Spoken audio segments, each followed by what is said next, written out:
I don't know if it changes the mindset there. We've got a few players, a handful of players like we do every year that we're think could be there at 19, including edge rushers. And I think we're going to stick to what's the best player. And, if it happens to be an edge rusher, it's an edge rusher. Covered going into the draft. If they're off the board, would you think twice about moving down?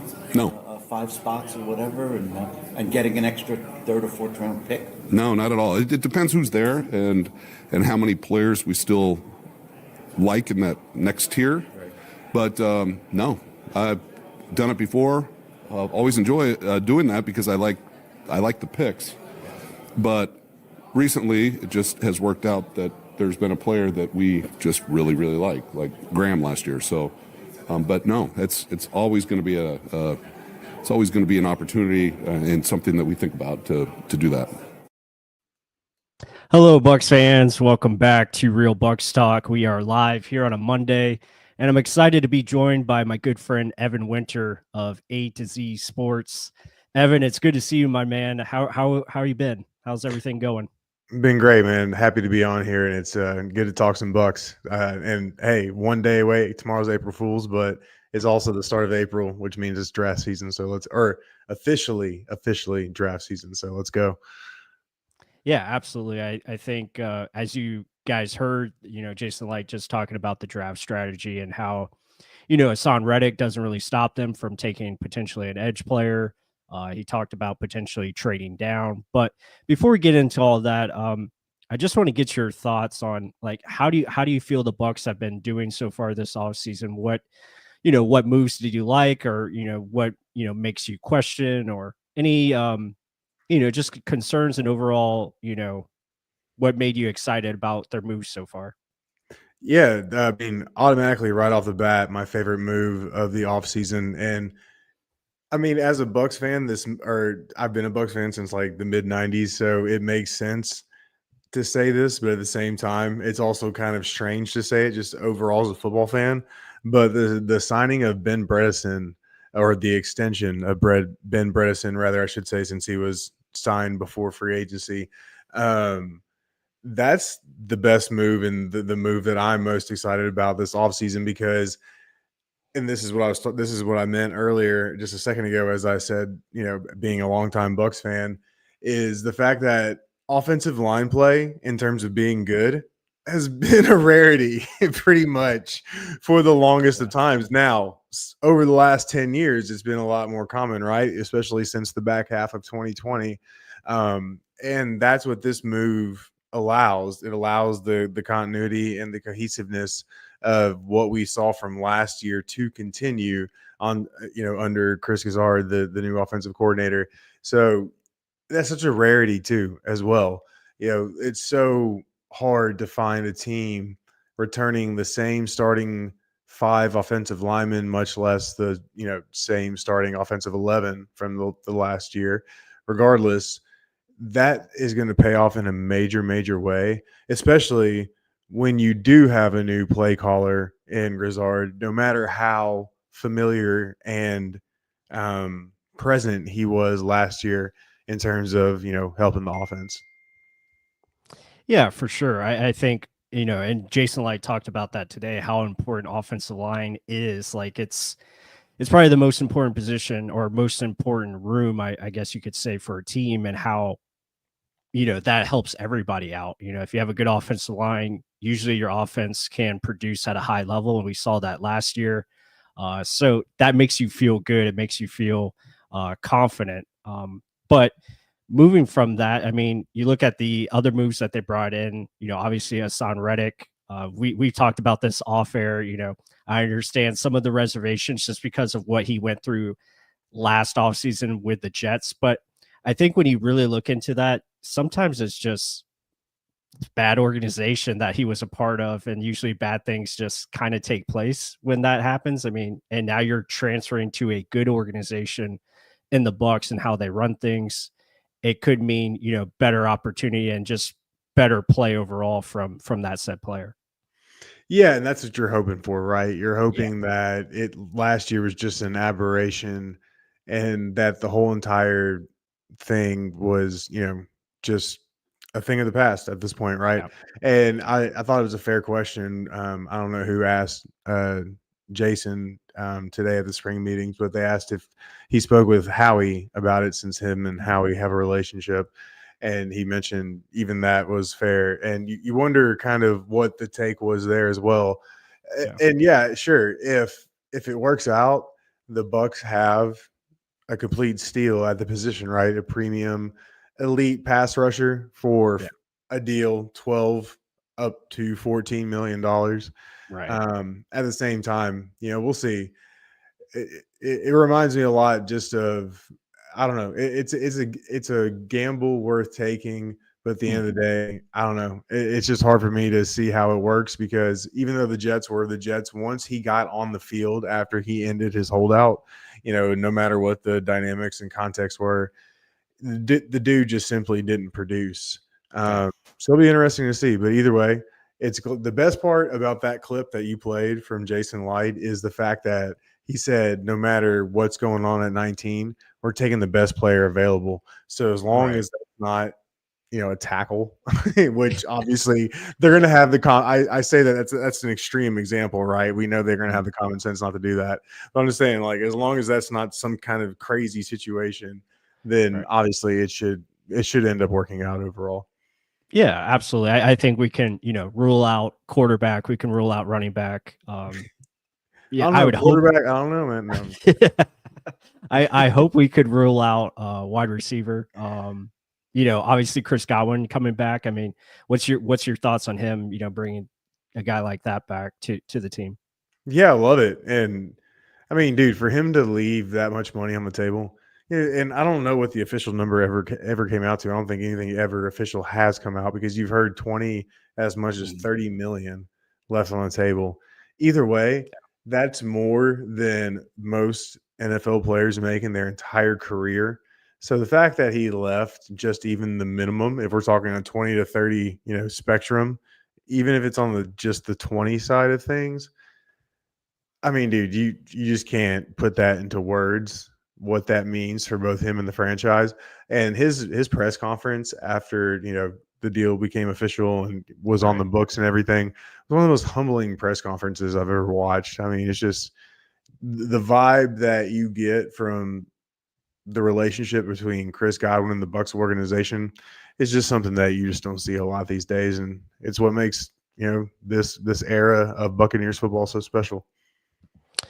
Right. Yeah, for sure. I completely agree. I think when you look at it, keeping Mike Evans together and keeping that dynamic duo, you know, just a part of your future. And obviously, they feel like they're in a window where they can compete for a championship.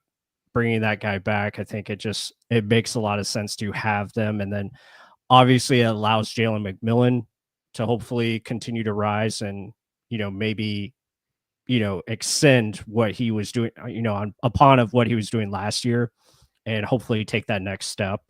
And we'll see how they played in the draft. I think receiver, I'm not really too big on the receivers this year. I think the class overall is a little bit weak, but it should be interesting to see, when they decide to pull that trigger, if they do at all. But yeah, so we talked about the offensive line, we talked about receiver, Chris Godwin coming back.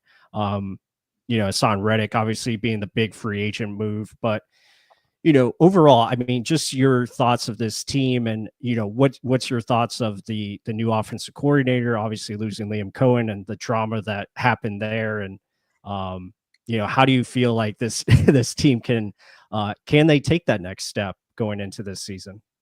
Yeah, how ironic was it that the coach's photo today, him and Todd They're Bowles were right they're next to sitting each other, right? together. Yeah. The NFL's not scripted. No, I'm joking. I'm joking. But but no, regardless, it remains to be seen what happens with Grizzard and the Bucs offense. Obviously, there's a lot Yeah. to like. Bringing Chris Godwin back to the larger point of things is another example of how they wanted to keep the continuity on that side of the ball, so Right. that's going to pay off big. And I think that's going to help mask a lot of the growing pains that are naturally going to come with a guy, like Grizzard, who's hasn't had this kind of role, let's just be honest, in his entire career. So Yeah, there's going to be some times probably where we're going to be scratching our heads, and there's going to be some times where you're just absolutely jumping off the couch in pure, excitement and joy as to what just happened and developed on the TV. Regardless, either way, you have to like what the Bucs are putting together, and you got to think at the same time they're keeping a lot of the terminology the same, a lot of the philosophical things the same. So that on top of, like I said, just all the continuity things should. I wouldn't say like they probably won't take the next step next year, but they should be able to maintain at least, which if you're top 5 across the board in all categories and you're maintaining that, that's a pretty good spot to be in at the end of the day. So that, but overall they need to add depth. I still think on defense, and we can get into this here in a little bit, but on defense, I think they need to add a couple pieces in the secondary. But overall, they're in a really good spot at the end of the day. Yeah, I'm right there with you. I think, let me see if I can bring this up real quick. But yeah, when you look at their depth chart, overall offensively, like we talked about, they're pretty much ready to go. They have a lot of good depth pieces. I like what they did with the offensive line. Obviously they lost Robert Hainsey, but bringing back Suo Opeta, I like that move. Him to compete with Elijah Klein, and hopefully Elijah Klein can take a step forward. And Charlie Heck coming in, which is a decent swing tackle. Right, But like and you said, real quick, not to cut you off, but Ben Bredesen talked about that if Graham Barton were to ever go down, then he could slide over to center. So I guess then they could plug in, one of the guards at his spot. So yeah, it's just more kind of cross depth at the end of the day. Yeah, absolutely. So, and then, looking at what they did defensively, I like the lower end, like free agents that they brought in. I'm really excited about Bryce Hall coming back. I think he was a player that was kind of ascending. Unfortunately, the injury happened in that first game. Anthony Walker coming in, Kendall, Vildor. I mean, Vildor probably don't expect much from him, but at least as a cornerback 4 or 5, he's much better option than what they had last year. Trying to get away from Josh Hayes. And yes, I was about to say anything's better than Josh Hayes. yeah, get away from Josh Hayes and Funderburk.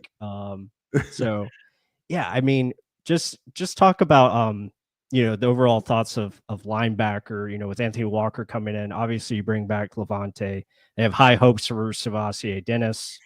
So what's your thoughts there? Yeah, I mean, I like the optimism at linebacker. The thing is, we heard the same optimism with KJ Britt last offseason, right? We saw how that turned out. And Servassier in his limited time has done well, but it's been a really, really small sample size over the last couple of years. I'm talking like less than 300 defensive snaps, something around that area in terms of the last couple of years. Excuse me.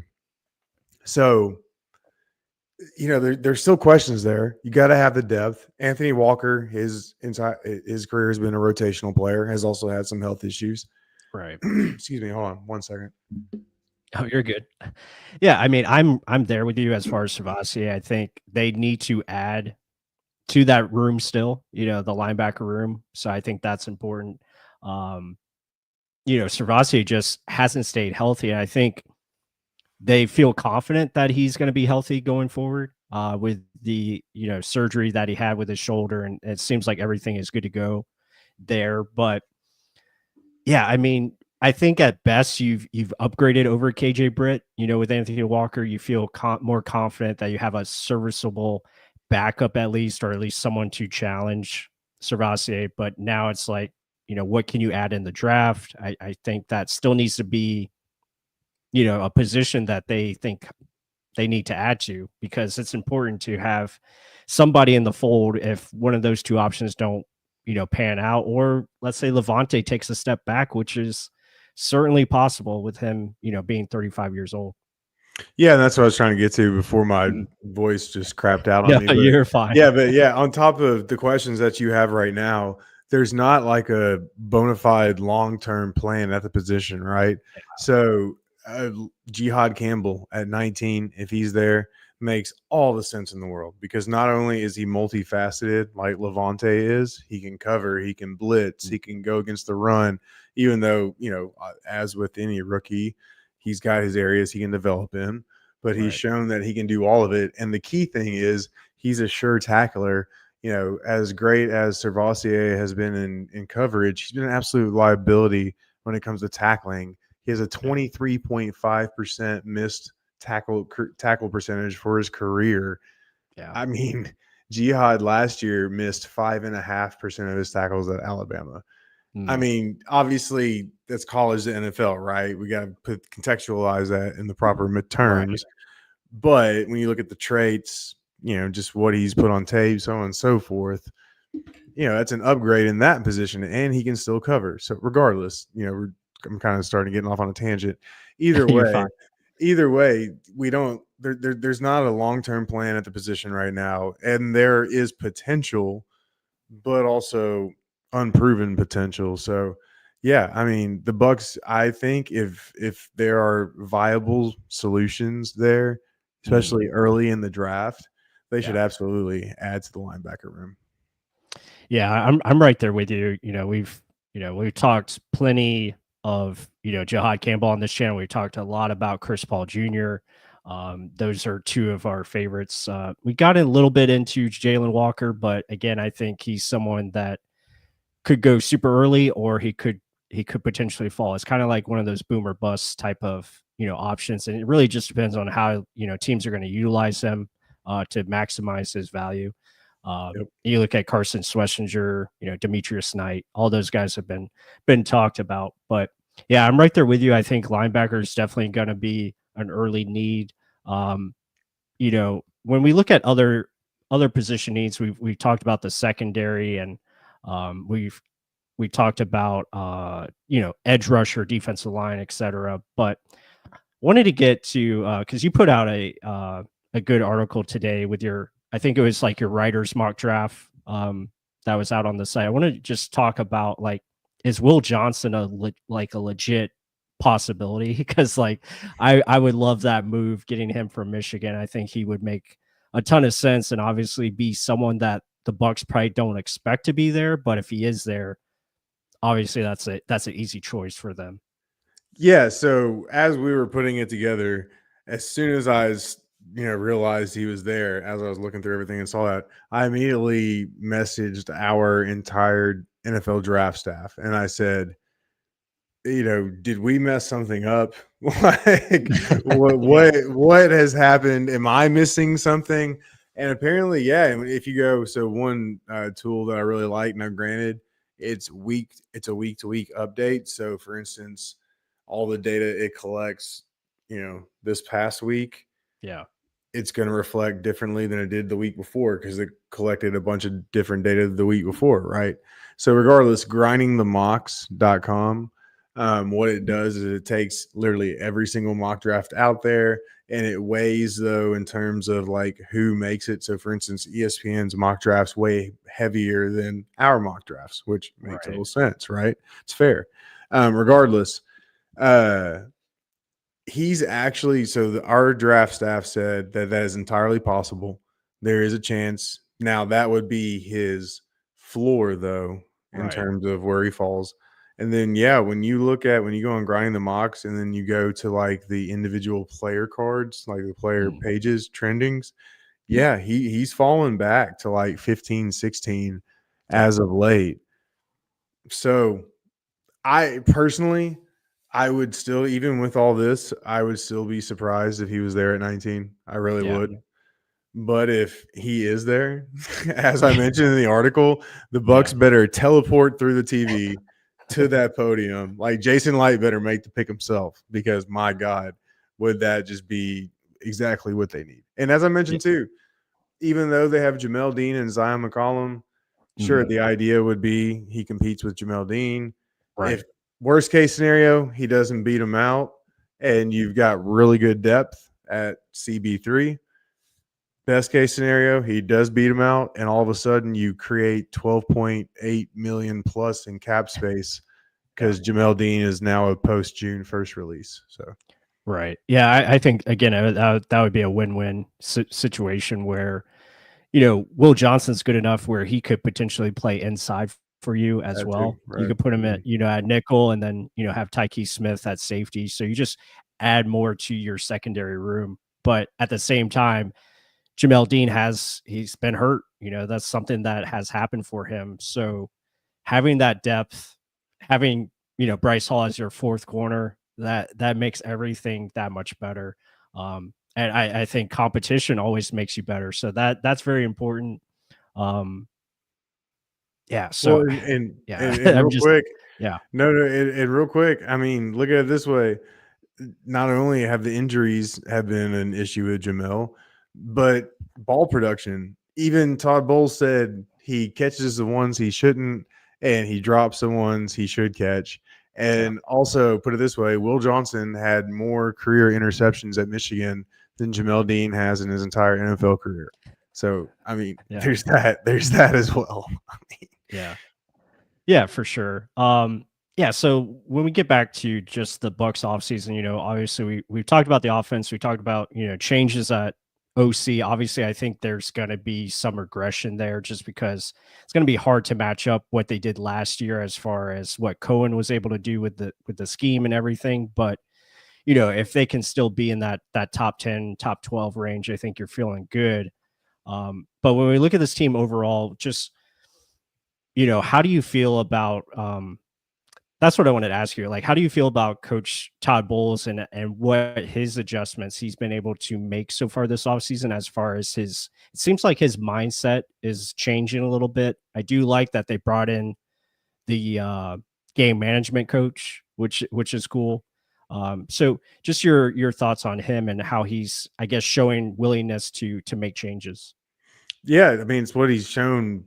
2022, obviously, so many people hold that year against him, but there wasn't really anything he could do because Bruce Arians retired after the bulk of the first wave of the offseason action, right? So if he did want to let go of certain coaches, Byron Leftwich, then he really couldn't do it because there weren't any options to choose from in terms of a better option at the time. Same thing with players and so on and so forth. So what did he do after 2022?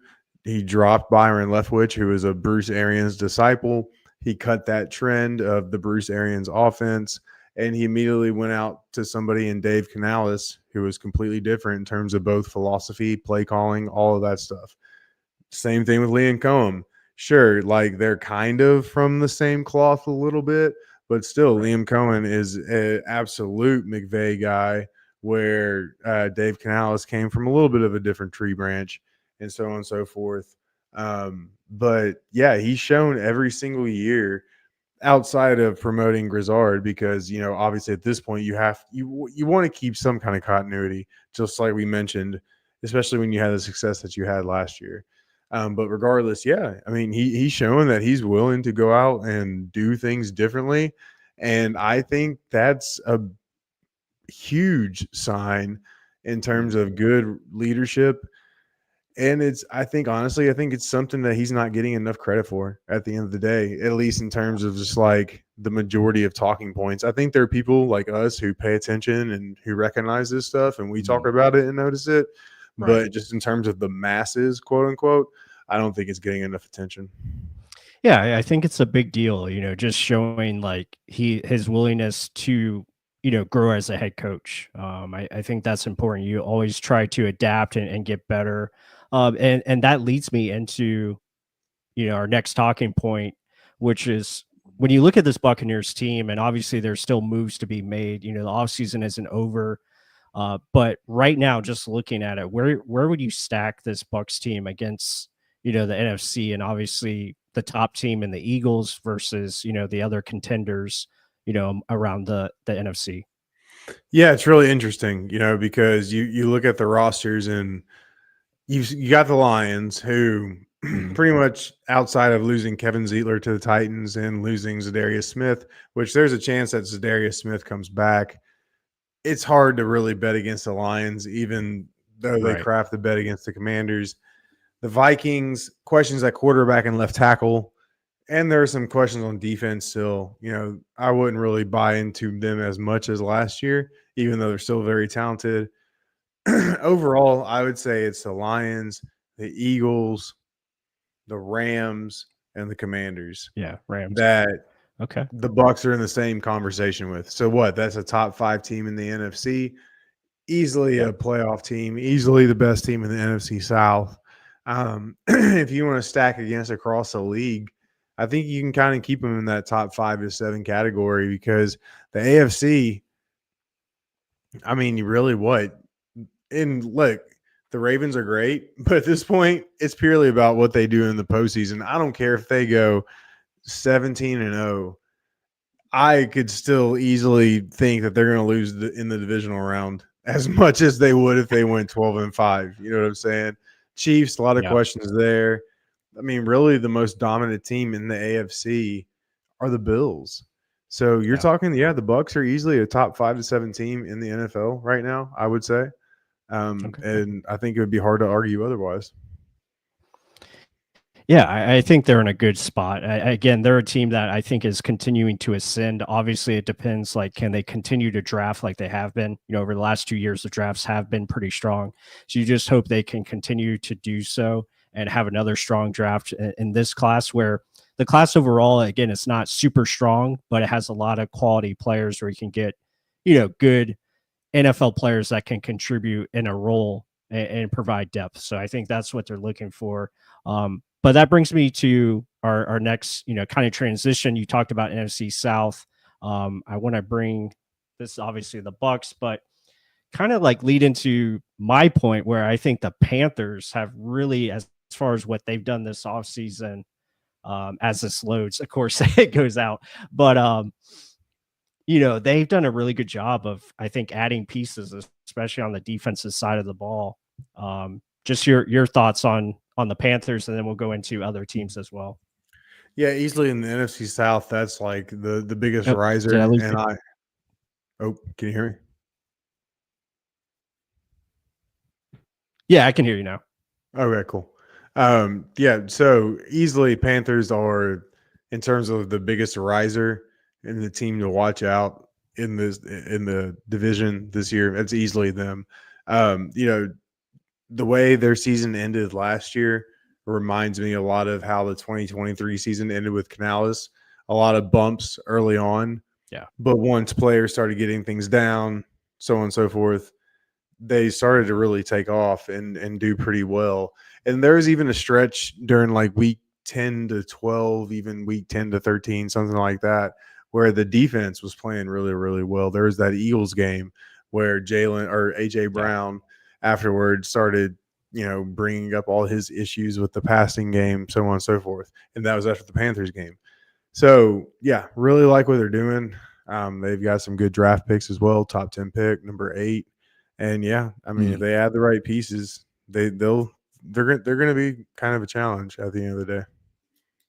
Yeah, I see them as the Bucks' biggest threat. They played the Bucks really well last year as well. I mean, close games. Besides the one at home, obviously, but Right. they played them tough up there in Charlotte. That was a close game, a game they probably should have won.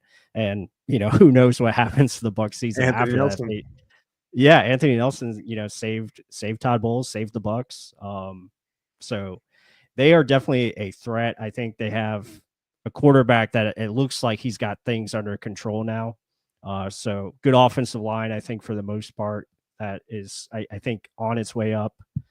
And now we'll see if they can add more, offensive firepower as well to help out Bryce Young. And then, obviously the other two teams, the Falcons, I'll bring them up here. They had the shock of the draft last year, taking Michael Penix at 8. Still have Kirk Cousins on the team. It's like, what are they going to do with him? And, they haven't really done much this offseason.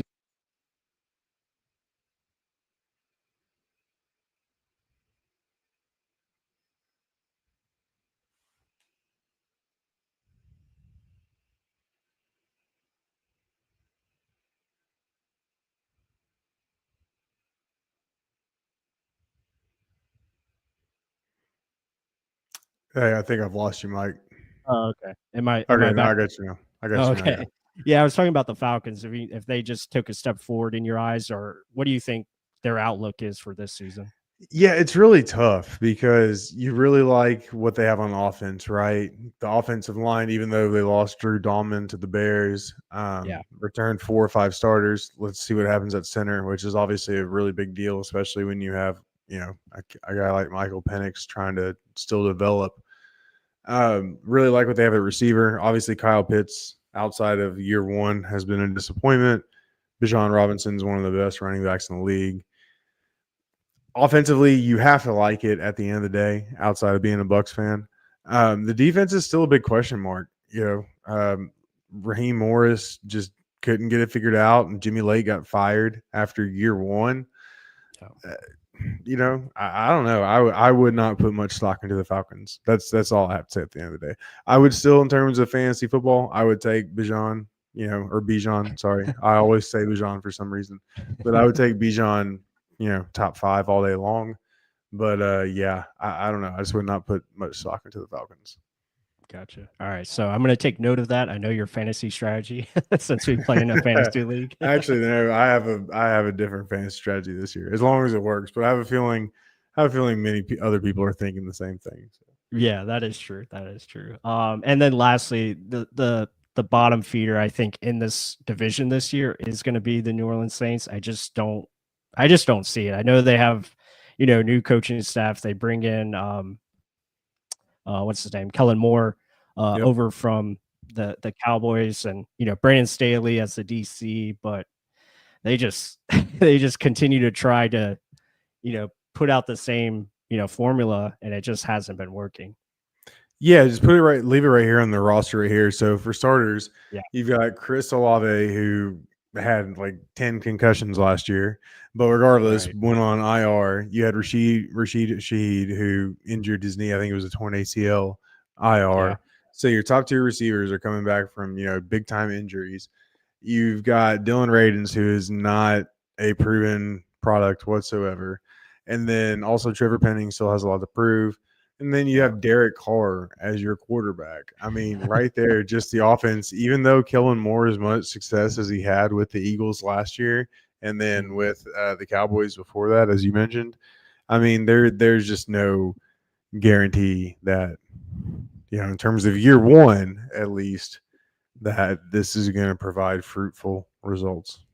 Yeah, no, I'm right there with you. I think it's offensively, again, you're relying on things that just haven't been working. You're pushing money down the road. I know Alvin Kamara is still, I think, he's a good player, but again, he hasn't kind of produced like he used to in the past. And then offensive line, I think, is not as strong as it used to be. And then, you just have a lot of issues on that front, and new scheme and new staff as well. Defensively, don't really have much as far as pass rush. I think that's kind of like the theme for the whole NFC South. They're trying to upgrade that pass rush. Yeah. Demario Davis, still a good player. But again, he's getting older. I do like the Justin Reed addition. That's probably their best move to pair up with Matthew. But again, you lose Paulson Adebo, so now you're relying on some other corners. So I mean, they're just, I don't see it for them personally. I think they're going to be probably 3rd or 4th best in this division. Yeah, there's a lot of questions, and yeah, we'll just leave it at that. I mean, there's nothing I can really add to it without, I mean, you covered it all just perfectly. Yeah, they just have so many questions from head to toe. And I mean, when you just, especially the offensive side of the ball, when you look at what Kellen Moore worked with last year, A.J. Brown, Devontae Smith, Dallas Goedert, Jalen Hurts, Saquon Barkley, the entire Eagles offensive line. And then you have the Saints. It's just womp womp. I mean, it's just, it's going to be interesting. Let's just put it that way. Yeah, for sure. So I mean, that's just overall picture for the NFC South. I think the Bucs should be the favorites, and obviously in the media Still probably not going to be the favorites. I'm sure. They'll find You a know, reason to make it the Panthers. They'll find yeah, some. yeah. They'll talk about what we, discuss as far as the Panthers being that up and coming team and could potentially challenge the Bucs and, make them the favorite, especially if they draft like Ted McMillan or something at 8th overall, give them a star receiver to pair up with Bryce Young. But that's the Bucs life we deal with here in Tampa, so it's all good. But yeah, I think again the Bucs have the best as far as roster, staff is all there, ready to go. So we'll turn our attention. With that said, like looking at this draft, since it is April, I'm sure there'll be April Fool's jokes tomorrow with like trades and stuff. Oh, this guy traded for what? And but anyway, your overall strategy going into this draft for the Bucs. Obviously we talked about adding depth, but just maybe offer some positions that they should heavily target, or maybe some names that you really like in this draft. What's your thoughts there? Yeah, I already kind of talked about him, but Jihad Campbell would be the perfect fit at the end of the day. That's the perfect fit at 19. Outside of him, man, it gets kind of tough because the board can fall so many different ways. But again, if Will Johnson is there, that would be a really good one. I don't mind Donovan Ezaraku at 19 at all, even though I think you could probably trade back and get him. So with that being said, overall, I wouldn't mind them trading back to maybe 23, 24. At the end of the day, though, that requires somebody who wants to trade up. And in this draft, there's not that many blue chip talents, I don't think, that are going to entice teams to want to trade up, right? And if you're the team that's trading back, then I don't know if what you get is going to be worth risking that player getting taken off the board. Right. By the time by the time you're ready for your pick. So overall, in a perfect absolute world, trade back about 5 picks, take Ezaraku, maybe somebody else that's fallen a little bit. Right. But in a realistic world, I'm going to say stay at 19 and just BPA like Jason Light. So in terms of BPA combined with position of need, if we're doing one of those really cool graphs we see on Twitter these days with all the player pictures, and the line going up, right, I would say edge rusher, cornerback, off-ball linebacker, and then safety at the end of the day. Yeah, I mean, I agree with that. I think when you look at it, I think there's like probably a short list of guys that I'm considering. Looking at Ezaraku, Jihad Campbell, Malachi Starks, I think is another one that would be really cool fit. If they decide to trade down, maybe they look at like I know this would maybe be early for him, but like a Siobhan Revel. If they do, move back quite a bit, and you could pick him up. You look at, I'm trying to think of the other guy, like maybe a defensive tackle, maybe Kenneth Grant. It could be an option. So just a handful of names there. I guess if they get to 19, and let's say like Ted McMillan or maybe Ashton Genty falls to them at 19, maybe that could trigger some teams to move up to their pick because they want, the best receiver. You could look at, maybe the Chargers or maybe one of these other teams later on that need a receiver, maybe Baltimore or maybe Kansas City, could be an option. So I think right now they're in such a great spot. Like you said, they can go best player available. So do you see them trading up at all? Do you think that could be an option? Or I guess it depends like how close somebody gets to them. Yeah. So we've been told in a certain capacity that if the Bucs want Jihad, they need to get into the top 15. Now I can't really specify because this will obviously narrow down kind of where we're getting told this from. Right. But I can't necessarily say where inside the top 15. But yeah, if they want to get Jihad, they need to move up into the top 15. And that would kind of make sense at the end of the day because again, as we talked about earlier, he's not just a short-term deal, he's a long-term deal. Right. Not only can he be a very good complement to Levante David and just help the defense right now, but he could eventually replace Levante David. And I'm not going to say he's the next Levante David, but he could get damn well close to it at the end of the day. So I wouldn't necessarily mind it if they traded up, 5, 6, 7 spots, maybe 4 spots to get to that 15 or above number, because it's not going to cost you a lot at the end of the day. Right. But at the same time, they still have other holes to fill, and those picks that they would spend to move up would prevent them from adding that crucial depth that held them back and that contributed to the wild card disappointment last year to the Commanders. So I could see both sides of the coin. However, if you've got your guy and you know what he can do for you, and it is a player like Campbell, overall I'm fine with it. Yeah. A lot of interesting stuff in the comments. A lot of people are saying don't do it, don't trade up. I guess it's more of that position. You go into that positional value talk. A lot of people are not a fan of trading for an off-ball linebacker, but I understand your reasoning as far as like, if he is your guy, then obviously you do what it takes to go get him. And that's something that the Buccaneers have shown to do in the past.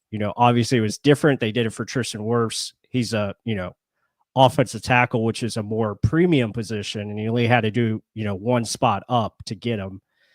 And it cost you what, a 4th round pick. They had 2 fourths that year. So that made sense. But yeah, I agree with this. I do love Chris Paul. I want him no matter what. So I do agree with that from our friend Jay here.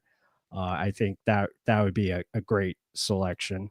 Well, and real quick, the injury comments, he'll be ready, but by the time mini camps and stuff are ready to roll around, that's already been cleared. I don't know where the October thing's coming from, but regardless, yeah, I mean, like I said, you look at, what, Luke Kuechly went 13 overall. I mean, it's like, Well, actually, Kuechly went top 10. Top 10, yeah. So I mean, there are just certain talents out there to where, at the end of the day.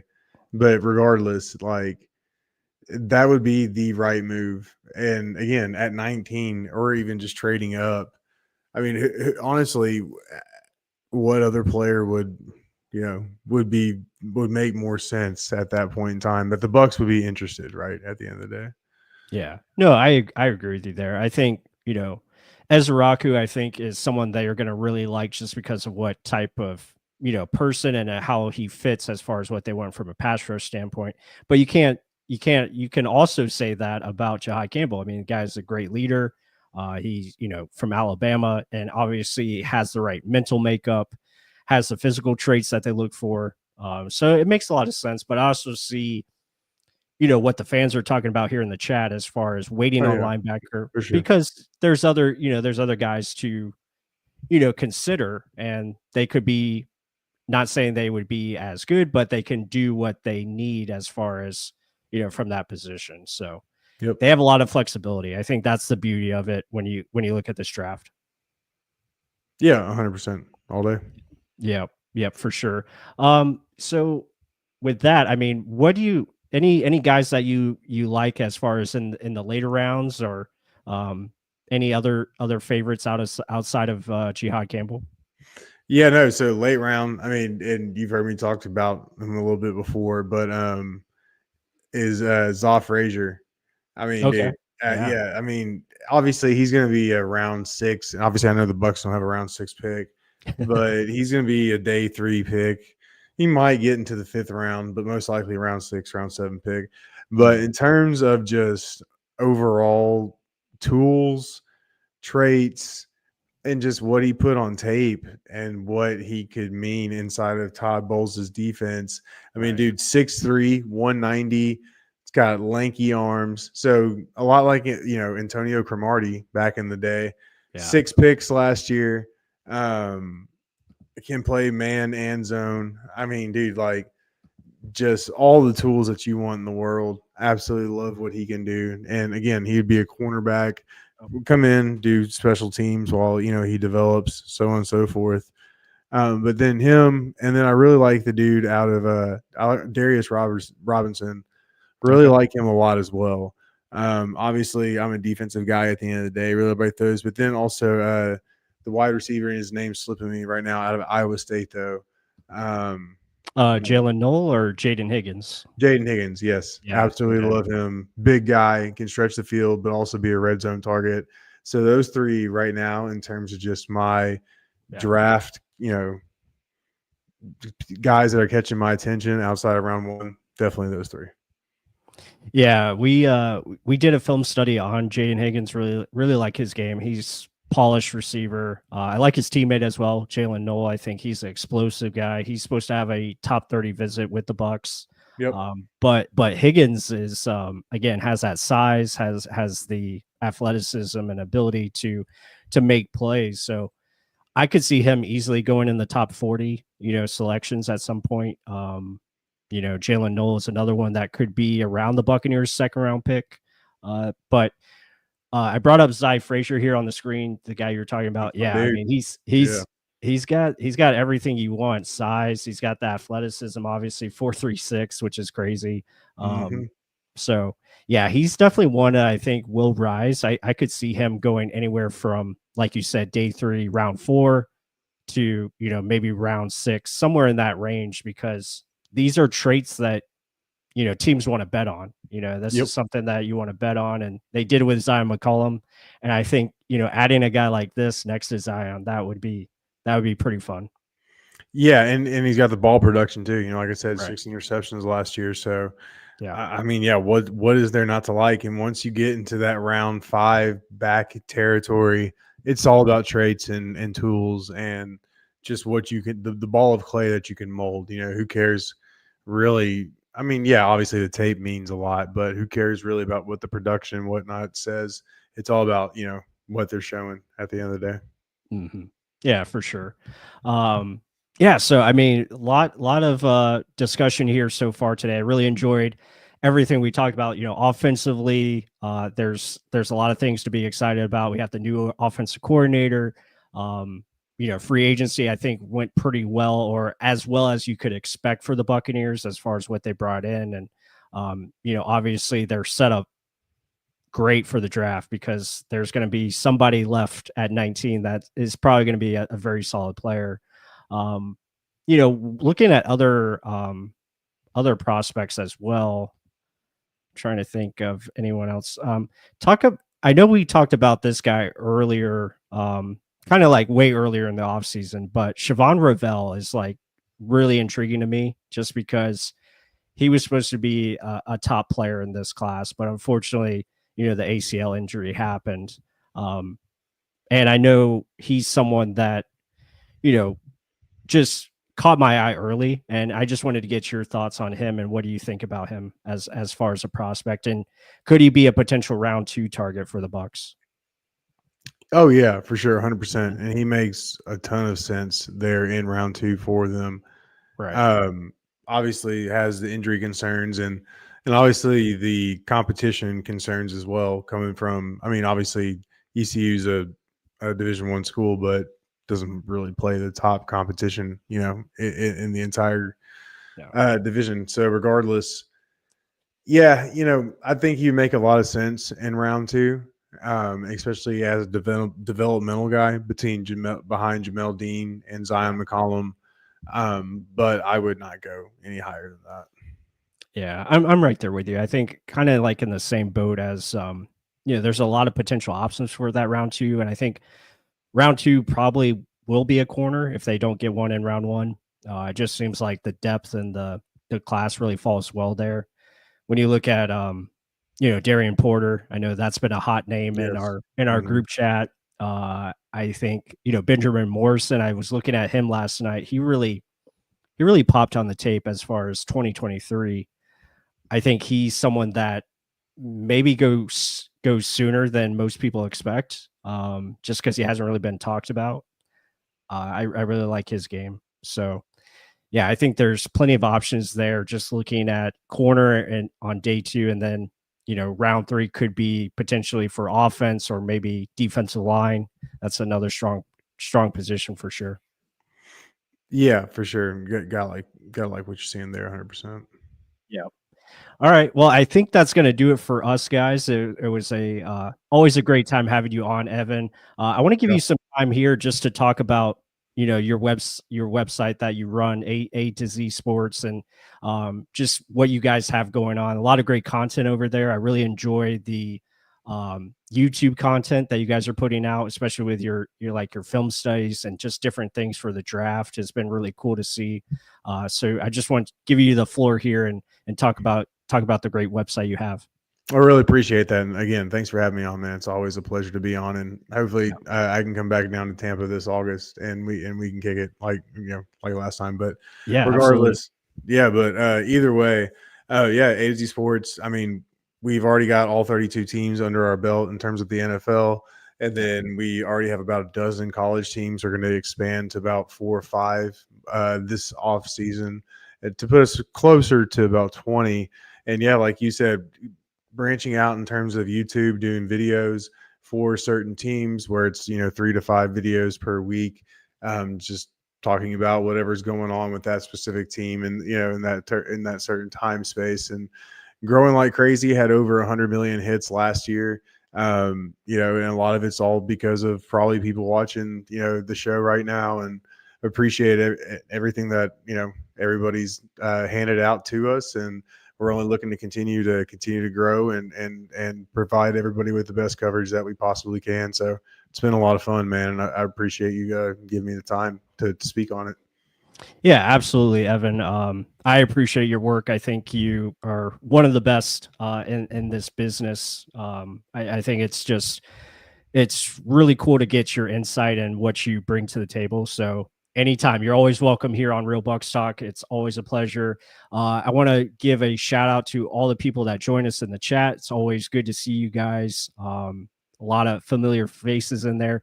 Be sure to hit that like button, comment down below if you guys have any thoughts of the live stream, what we discussed. We kind of went over pretty much everything. We talked about how the offseason has gone early, and then we kind of shifted gears to NFC tiers and where the Bucs fit, NFC South kind of preview, and then we went into the draft and kind of our draft overall strategy. But be sure to check out Evan's work and support his website. But with that said, I hope everyone has a great night. Go Bucs, and we'll see you on the next one. It's going to be a fun month coming up. A lot of busy times ahead with draft coverage, and we're going to try to get this guy back on during one of our draft live streams. So that should be a lot of fun to take part in. So everyone, we'll see you on the next one. Go Bucs.